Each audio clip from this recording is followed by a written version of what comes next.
Welcome to Guide to IELTS. Writing Task 2 of IELTS, both general and academic, requires writing of an essay of at least 250 words in about 40 minutes. There's a variety of question types possible. In our previous videos, we have worked on a reason solution essay about rapid congestion and a discuss both views and give your opinion essay about teaching of international news in schools. In this video, we'll work on an agree-disagree essay. An agree-disagree essay question has a statement followed by do you agree or disagree, or to what extent do you agree or disagree, or to what extent do you agree, or something similar. Some of the common questions I have been asked about agree-disagree essays are: should we write arguments or points in favor of both viewpoints? Yes, if possible you should. A good essay mentions both viewpoints.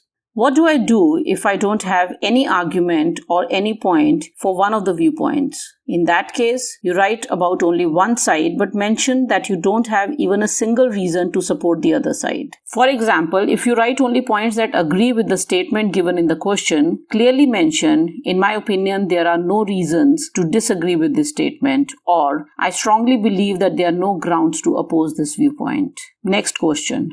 Would the answer be different if it says, do you agree or disagree, or if it says, to what extent do you agree or disagree in the question?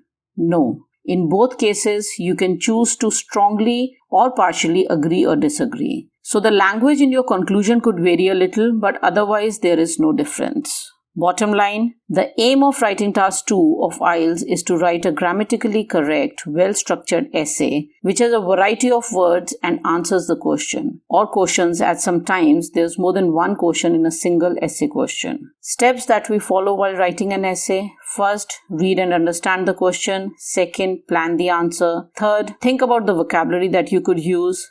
Fourth, write. And fifth, revise. The basic format that we follow is first introduction, then we write points for one side, then the other side, and finally conclusion.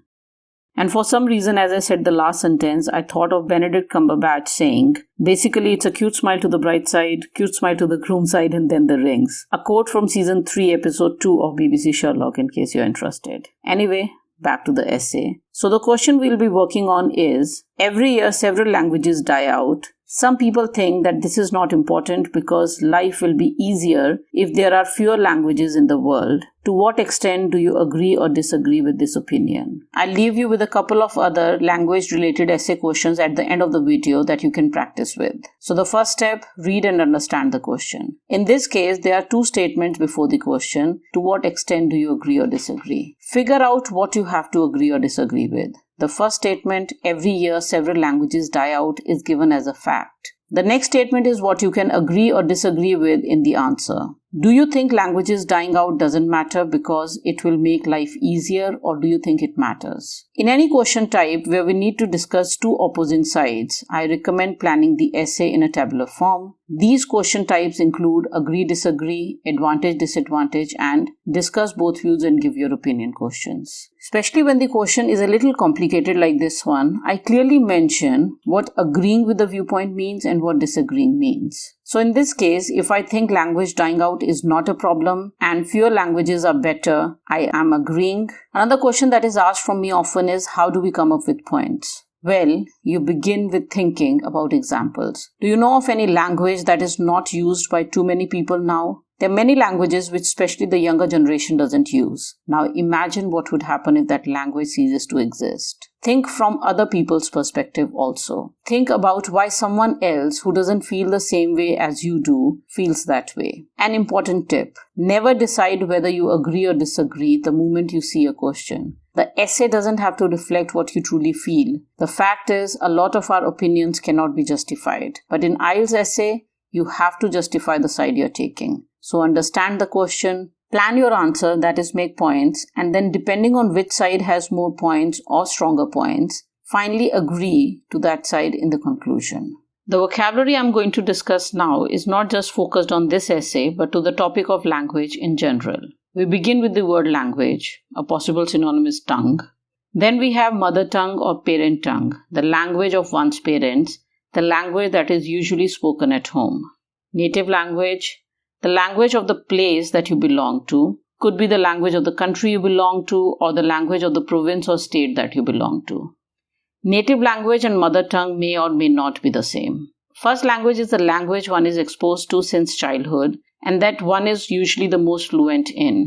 This is usually the same as the native language or the mother tongue. Second language is a language that we learn a little later in life. So for many who are preparing for IELTS, English is their second language. Foreign language is any language that is not of your own nation. Regional language refers to the languages spoken in smaller regions such as states and provinces. Then we have dialects. Dialects are kind of sub-languages because they are slight variations of the languages in different regions. If we consider the question we are writing on here, it is the dialects which die first. Next, the word linguistic, which means relating to language. A couple of example sentences. It is possible to communicate effectively despite linguistic differences. Or, linguistic diversity is a corroboration of a rich and equal society. Linguistics refers to the study of languages. Next, monolingual, bilingual, multilingual. These refer to a person or a society or a community that speaks one language or two languages or more than two languages respectively. Another very interesting word that we can use is lingua franca, a language that is adopted as a common language between speakers whose native languages are different. It's also known as common language or bridge language. An example of lingua franca is if a person from Germany who has German as their native language is talking to a person with French as their native language, but they're talking in English, so English would be the lingua franca there. Another collocation, language barrier, a barrier of communication between two persons who don't know a common language. An example sentence, although I enjoyed my trip to France, I'm sure I would have enjoyed it more if there hadn't been a language barrier as I don't know a word of French. How well a person knows a language can be referred to as their command of a language or their proficiency of a language. If I know a language well, I have good command of the language. If I don't know it well, I have poor command of it. The process of learning a language would be acquisition of learning of the language. And if I learn it really well, I could say that I have mastered the language. So I could say to master a language, you have to use it on routine basis. Another example sentence, I have good command of English language or I am proficient in English. Both of them mean that I know English well. Another one, you need good proficiency in English or you need to have a good command of English to ace the IELTS test. To ace a test is an idiom which means to perform very well or to score very good marks in an exam. Let's now talk about the many roles that a language may play in the society and in an individual's life. Once again, I'll be using ideas from this list for my essay, but the ideas are not only keeping this particular question in mind. First, obviously the primary and obvious focus of language is communication. Second, because a language is passed from one generation to another, there is an emotional ancestral connect with it. Third, languages have also become an integral part of their respective cultures. Language is connected to folk songs and folk tales, religious scriptures, and literature. Therefore, language is a carrier of our history, religion, and folk art. Fourth, language is important for cultural rituals. Fifth, because of the third and fourth point that we have made, language is closely associated with unique ethnic identity. It is also often associated with identity of a community or a religion. Sixth, diversity of language also means job opportunities such as interpreters and translators. A couple of points about being bilingual or multilingual. The fact is that the majority of world's population today is now bilingual or multilingual. And recent studies have shown that the bilingual or multilingual children have advantage over their monolingual peers, that is, children who learn and know more than one language are considered to have an upper hand. This is because bilingualism, that is, knowing two languages, helps in better cognitive development. Cognitive development means the development of learning and problem-solving skills. Another concept that is closely related to language and communication is that of globalization. By the way, globalization has two spellings, one with an S and one with a Z. Both are correct. You can use either of them in IELTS. The same applies to other words with different spellings like realize, color. Both the spellings, which are the British spelling and the American spelling, are acceptable and marked correct in IELTS. Back to globalization. Globalization basically refers to the increased and easy connection between different parts of the world. It includes trade, traveling, jobs in foreign countries, and exposure to different cultures. Effective communication is vital for globalization, and we certainly need a lingua franca or a common language for globalization. Now let's look at some of the words in the question that we are doing today. Every year. Usually it could mean annually, like once a year, but here it clearly means with time or over time, or we could write gradually or with every passing year. Many, synonyms, a number of, multiple, some, certain, a few, die out, become extinct. Now extinct is a word that we usually use when we are talking about animals who have become extinct. Dinosaurs are extinct. And then another word very closely associated with extinct is endangered, at the risk of extinction. So we could even use the word endangered for languages also, languages that are at the risk of extinction. And another word is moribund. Life will be easier. We could say it will make life easier, or to aid ease in life. Easy, uncomplicated, simple, fewer, a smaller number. We'll be writing more than one sample essay in this video. So the first one will be a little simpler, in which on the agree side, we'll just use the point of communication, which leads to ease of business, ease of travel. The disagree side will talk about that there is more to language than communication. There's an emotional connect. It is related to identity of community, identity of a religion. It will also talk about religious scriptures, folk tales, folk songs, etc. So this is what your planning would look like. Another point that we'll include is that there'll be less job opportunities, as interpreters and translators won't have any jobs if there are fewer languages. This is what your planning would look like. Now we start writing the essay. The first paragraph, introduction, easiest way, just paraphrase the question. So in the question it says, every year several languages die out. We change it to, with every passing year, the number of languages in the world is decreasing as many are becoming extinct. Next sentence, some people think that this is not important because life will be easier if there are fewer languages in the world. I'm changing it to, one viewpoint regarding this is that it is not concerning because the fewer the number of languages, the easier life would be. Next, I just say that I don't fully agree with it. So, however, I do not fully agree with this opinion. Next paragraph, I start writing about why I agree with the given statement that fewer languages could be good. So I start with the topic sentence. Topic sentence of a paragraph tells us what information the paragraph will hold. So the second paragraph is going to talk about the reasons to agree with the given statement. Now, since I'm clear that my essay is going to support the other side, that is, fewer languages are not always good. So there's a very interesting phase where we can convey that this is not my opinion, but people say that. Those who advocate the benefits of fewer tongues do have a valid argument.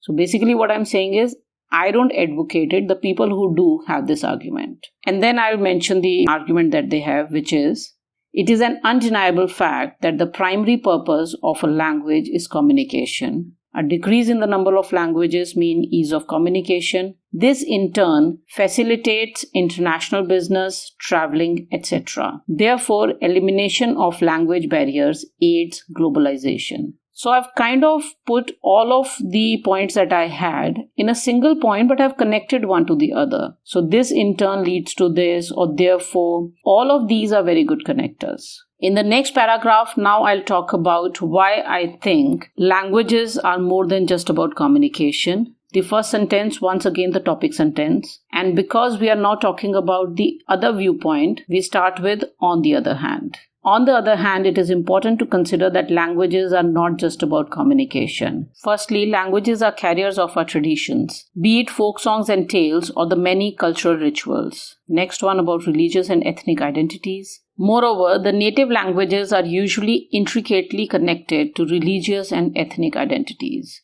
The native speakers usually have a sense of pride and an emotional attachment with their language, which should not be undermined. And the last point about job opportunities. Lastly, language diversity is also a source of employment, as interpreters and translators will not be needed if there is only one universal language. In my conclusion, instead of strongly agreeing or disagreeing with one side, what I'm saying is that although there are valid points of one side, there is another way out, which is being bilingual or multilingual. So, in conclusion, I do agree that communication would be less complicated and fewer languages may reduce certain cultural barriers. Also, people can freely communicate from across the globe without using translators in this case. However, in my opinion, these conveniences are also possible if one is bilingual or multilingual. Therefore, I believe bilingualism or multilingualism is a better option. This essay that we have written is 255 words. If we don't want to write such a long conclusion, we could have added a couple of other points in the agree section. I'll just make those statements. So first one, multiple languages in a single country puts financial burden on the government as it needs to spend on paperwork, advertisements, awareness campaigns, etc. in all the languages. The government also needs to employ translators and interpreters.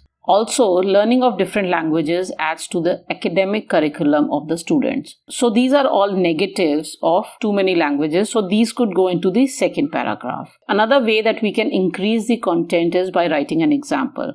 So you could give an example, like for example, this particular language is associated with the community or with this religion. And if this language dies out, it would affect the identity of the community. However, be aware that the moment you cross 250 words, that's enough. If you have answered the question and if it is 250 words or more, you don't need to increase the content. Let's now look at another way to write the same essay. Here we'll start with a short general statement followed by the paraphrasing of the question. Linguistic diversity has been one of the features of human race since time immemorial. However, now more and more languages cease to exist with every passing year. As people of various regions interact more, the need for having a lingua franca leads to gradual extinction of certain languages. Next paragraph.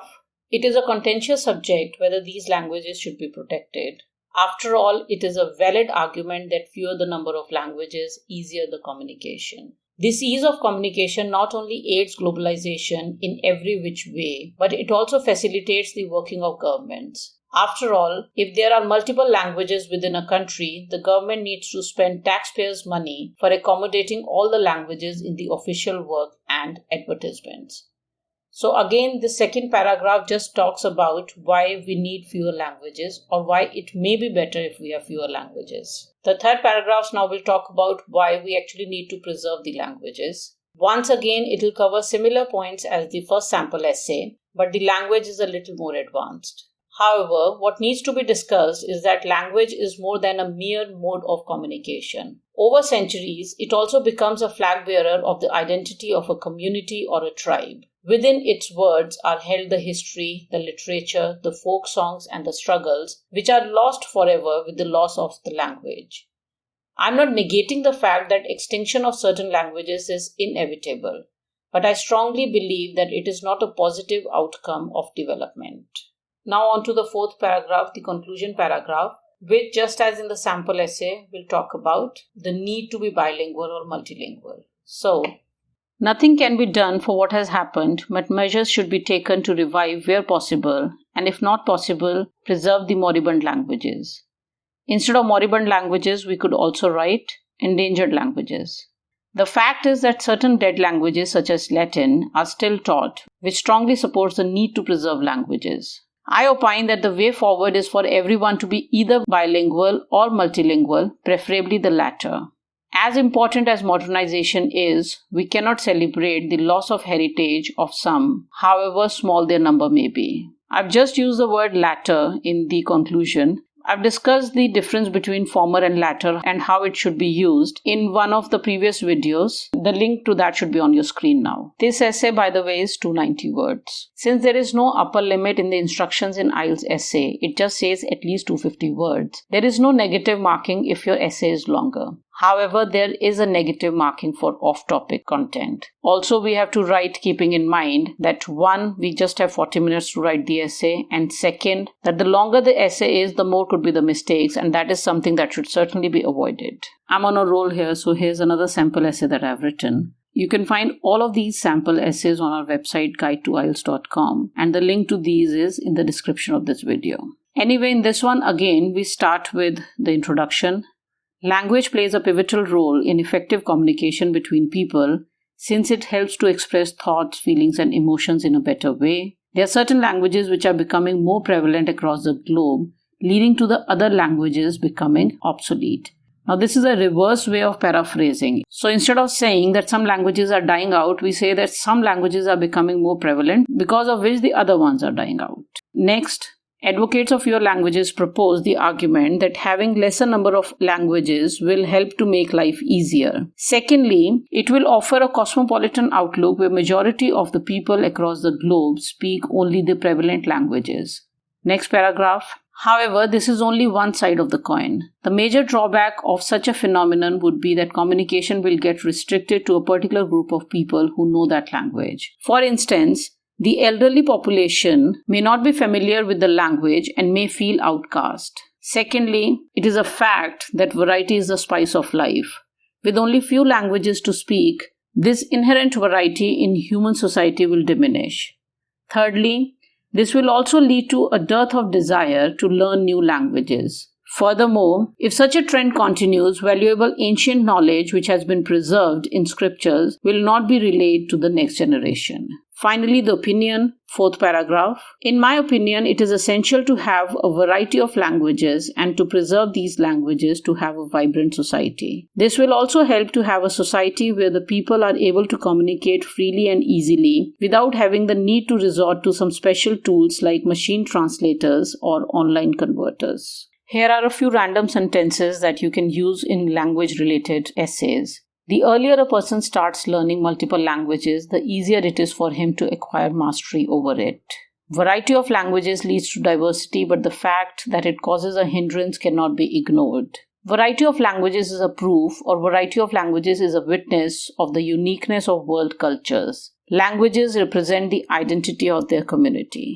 Communication is a process through which we humans share our ideas, thoughts, feelings, and beliefs, for which languages are used so that we can understand one another. Although we all speak different languages depending on which part of the planet we live, we need to be proficient in a common language to communicate effectively. If the native languages become extinct, the traditions, cultures, and individuality associated with them will also be gone forever. It is important to learn English for personal and professional use, but not at the cost of one's mother tongue. The loss of native language undermines a person's sense of identity and belonging, which can ultimately uproot entire communities. English is a dominant language all over the world. It is also the language of science and technology. So people are losing interest in learning other languages because they think that English places them in a privileged position and makes better job opportunities accessible to them. Finally, here are a few other language-related questions that you can try your hand at using the vocabulary and ideas mentioned in this video. If you do write on these topics, we look forward to reading your essays in the comments. First question. Learning English at school is often seen as more important than learning local languages. If these are not taught, many are at risk of dying out. Is it important for everyone to learn English? Should we try to ensure the survival of local languages? If so, how?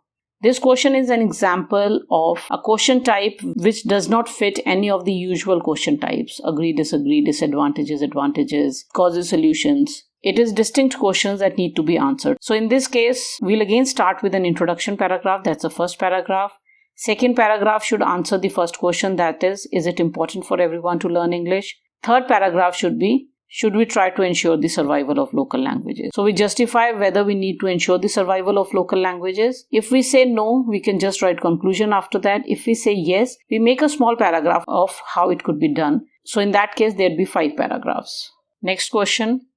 Some experts believe that it is better for children to begin learning a foreign language at primary school rather than secondary school.